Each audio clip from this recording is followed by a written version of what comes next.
অভিযোগের পর পাল্টা অভিযোগ, আর রাত কাটতে না কাটতেই আত্মহত্যার পথ বেছে নিয়েছেন ছোট পর্দার অভিনেতা জাহের আলভির স্ত্রী ইকরা। কেন এই আত্মহত্যার পথ বেছে নিলেন এই অভিনেতার স্ত্রী?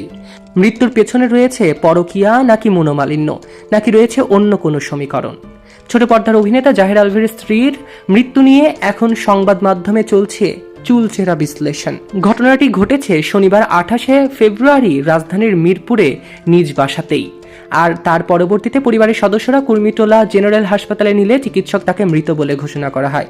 এখন এই সংবাদ পৌঁছেছে অভিনেতার কাছে। অভিনেতা এখন শুটিংয়ের জন্য নেপালে ব্যস্ত সময় পার করছে। তবে পেছনের কাহিনী দেখলে বোঝা যাবে, ঘটনার একদিন আগে নিজের ফেসবুকে একটি পোস্ট করেছিলেন জাহের আলভি।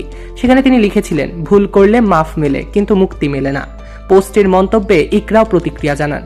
পোস্টের এক মন্তব্যে ইকরা লেখেন, অভিনন্দন, ভুল করলে মাফ মেলে না, মুক্তিও মিলে না। ভুল স্বীকার করতে পারলে আমিন, আমার আমিকে মুক্ত করে দিলাম, আবার কাটছো কেন? এই পোস্ট ও মন্তব্যকে ঘিরে নেটিজনদের মধ্যে নানা ব্যাখ্যা তৈরি হয়েছে। এদিকে নেপালের সহকর্মী ইফফাত তিথির সঙ্গে একটি ছবি পোস্ট করে আলভির জন্মদিনের উইশ করাটা এখন জোর চর্চায় রয়েছে।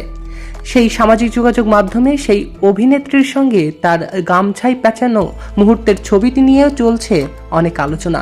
জন্মদিনের উইশটিকে নিয়ে ঘাটাঘাটি করছে নেটিজনরা, এবং কেউ কেউ সামাজিক যোগাযোগ মাধ্যমের এই ঘটনাগুলোর মধ্যে যোগসূত্র খোঁজারও চেষ্টা করছে। আদতে এর মধ্যে কোনো যোগসূত্র রয়েছে কিনা তা তো সময় বলে দেবে। বিনোদন ডেস্ক, প্রতিধ্বনি নিউজ।